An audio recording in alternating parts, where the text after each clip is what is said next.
মসজিদে এসেছেন, বাড়ি থেকে বের হওয়ার সময় বলে এসেছেন, বিসমিল্লাহি তাওয়াক্কালতু আলাল্লাহ লা হাওলা ওয়ালা কুওয়াতা ইল্লা বিল্লাহ। এটা জরুরি। শুআয়ব আলাইহিস সালাম বলছেন, ওমা তাওফিকি ইল্লা বিল্লাহ আলাইহি তাওয়াক্কালতু ওয়া ইলাইহি উনীব। ওমা তাওফিকি ইল্লা বিল্লাহ, আল্লাহ ছাড়া আমার কোনো ক্ষমতা নেই। আল্লাহর ক্ষমতাই ক্ষমতা, আল্লাহর শক্তি শক্তি। আলাইহি তাওয়াক্কালতু, আমি শুআয়ব তার উপরে ভরসা করি, ও ইলাইহি উনীব, আমি তার নিকটেই ফিরে যাই। আমাদের নবী মুহাম্মদ সাল্লাল্লাহু আলাইহি সাল্লাম বলেন, ফায়জা আযামতা ফাতাওয়াক্কাল আলাল্লাহ। আল্লাহ তাআলা আমাদের নবীকে বলেন, ফায়জা আযামতা ফাতাওয়াক্কাল আলাল্লাহ, যখন আপনি কোনো কাজ করব বলে সিদ্ধান্ত নেবেন, তখন আপনি আল্লাহর উপরে ভরসা করুন। কেন? ইন্নাল্লাহা ইউহিব্বুল মুতাওয়াক্কিলিন, আল্লাহর উপরে ভরসা করে যে আল্লাহ তাকে ভালোবাসেন। এই কারণে আপনি আল্লাহর উপরে ভরসা করবেন যখন আপনি কোনো কাজ করার সিদ্ধান্ত নেবেন। এই কথা আল্লাহ তাআলা আমাদের নবীকে বলে দিচ্ছেন।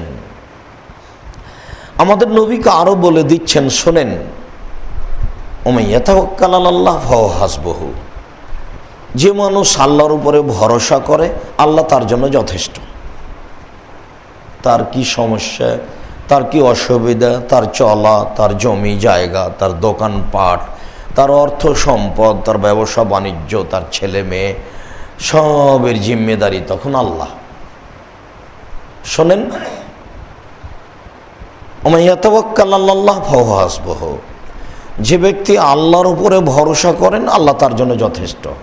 এই কথা আল্লাহ তাআলা বলেন।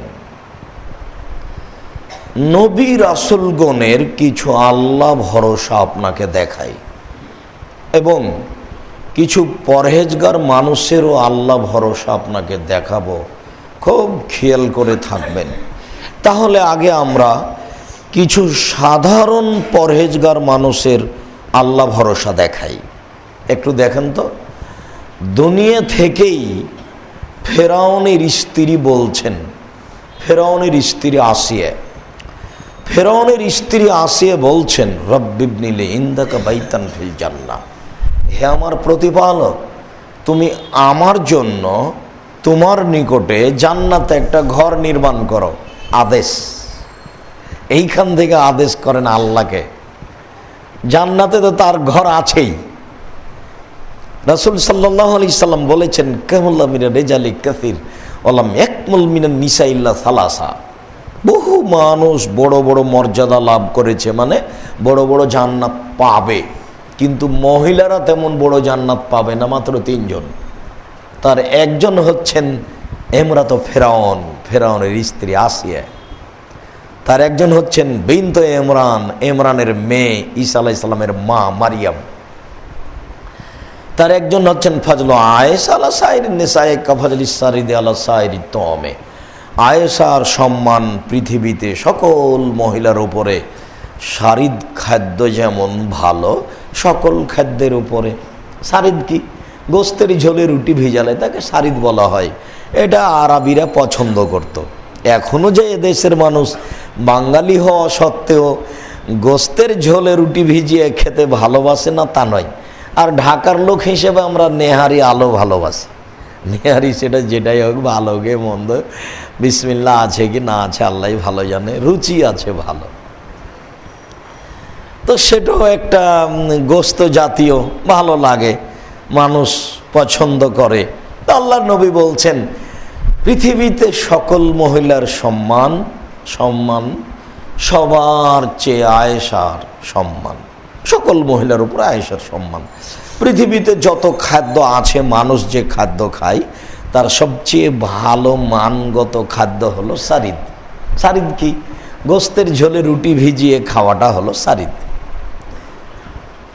তা আপনাকে আমি যেটা বলছি সেটা হলো এই যে দামি মহিলা ফেরাউনের স্ত্রী আসিয়া, আসিয়ে বলছেন রব্বিমনিলি ইন্দাকা বাইতান ফিল জান্নাহ, হে আমার প্রতিপালক, তোমার নিকটে আমার জন্য একটা জান্নাত তৈরি করো। জান্নাত তো তার জন্য আছে, উনি একজন দামি মহিলা, পৃথিবীতে শীর্ষস্থানীয় তিনজন মহিলা, তার মধ্যে ফেরাউনের স্ত্রী একজন আসিয়া, তার জন্য দামি জান্নাত আছেই। এরপরে এখান থেকে বলছেন রব্বিবনিলি ইন্দাকা বাইতান ফিল জান্নাহ, হে আমার প্রতিপালক, তুমি আমার জন্য তোমার নিকটে জান্নাতে একটি ঘর তৈরি করো। 1 2 ওয়ানাজ্জিনি মিন ফিরাউন ওয়া আমালিহি, তুমি আমাকে ফেরাউন এবং ফেরাউনের নোংরা নেক্কারজনক জুলুম অত্যাচার থেকে আমাকে রক্ষা করো। শুধু তাই নয়, অমিন কওমিজ জালিমিন, তার সাথী যারা অত্যাচারী স্বৈরাচারী, যারা তার সহযোগিতা করছে, তাদের তুমি নির্যাতন থেকে আমাকে রক্ষা করো। তার উপরে কত নির্যাতন করা হয়েছে তা বাস্তব হাদিস দিয়ে রাসূল সাল্লাল্লাহু আলাইহি ওয়াসাল্লাম তেমন কিছু বলেননি। তবে আমরা ইতিহাস হিসাবে জানি যে ফেরাউন তার বুকের উপরে পাথর চাপা দিয়ে, বালুর উপরে ফেলে দিয়ে, তার হাতে পায়ে প্রেক লোহার কাঁটা মেরে রাখত।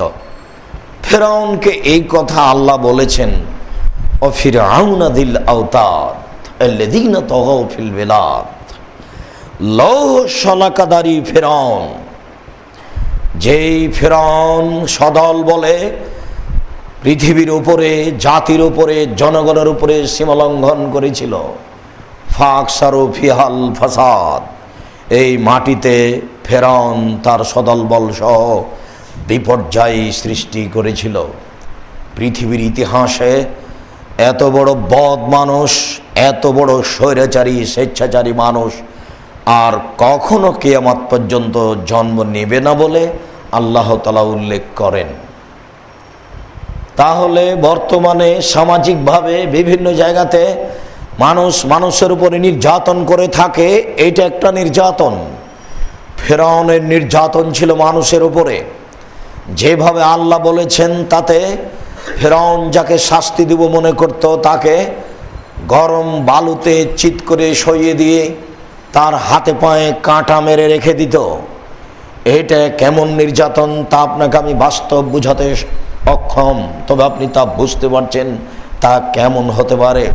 তা জেল নয়, তা সেল নয়, তা পিটানো নয়, তা ফাঁসি দিয়ে মেরে ফেলা নয়, তা হত্যা করা নয়, এগুলো সবই সহজ, তার চেয়ে সেটা খুব কঠিন। যেখানে মানুষ মরেও না, যেখানে মানুষ বাঁচেও না, জাহান্নামের মতো হয়ে গেল, তার চেয়ে কঠিন।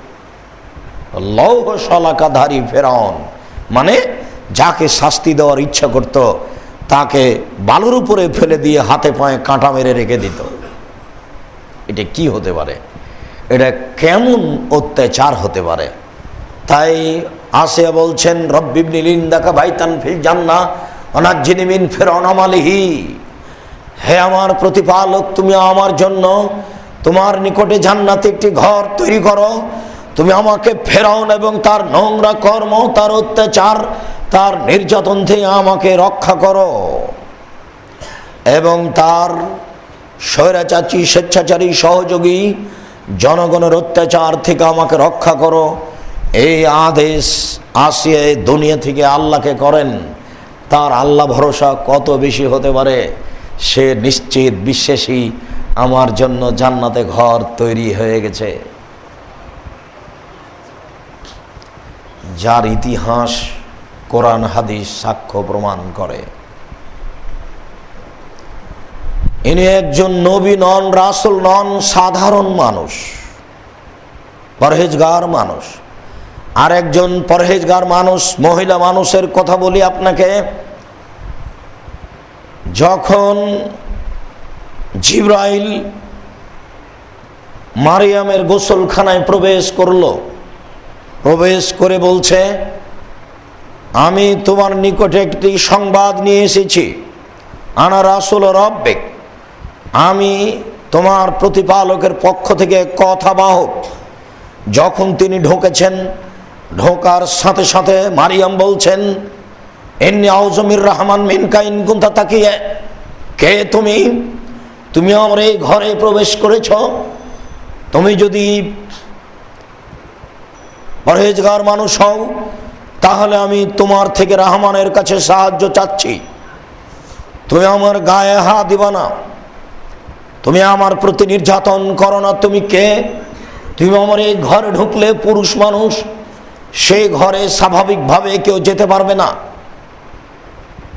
সে একজন হৃষ্টপুষ্ট যুবক, বলিষ্ঠ, খুব সুন্দর দেখতে, মাথার চুল কোঁকড়া কোঁকড়া, অতীব সুন্দর মানুষ, সাদা ধপধপে গায়ে পোশাক, কুচকুচে মাথায় চুল কালো, এইরকম একটা যুবকের আকৃতিতে তিনি সেখানে ঢুকে পড়েছেন।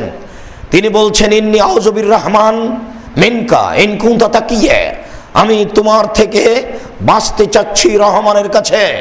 তিনি বলছেন না আল্লাহ, তিনি বলছেন রহমান। মারিয়াম ভেবেছেন এই সময় আল্লাহ নাম না নিয়ে যদি আমি রহমান নাম নিই তাহলে বেশি দয়া হবে, আল্লাহ আমাকে এখানে রক্ষা করবেন। এ কেন আমার ঘরে, এ আমার গায়ে হাত দিবে নাকি?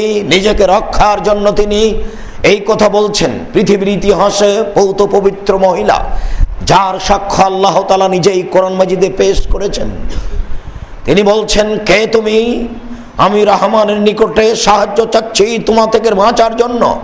তুমি যদি পরহেজগার মানুষ হও তাহলে তুমি আমার গায়ে হাত লাগাবা না।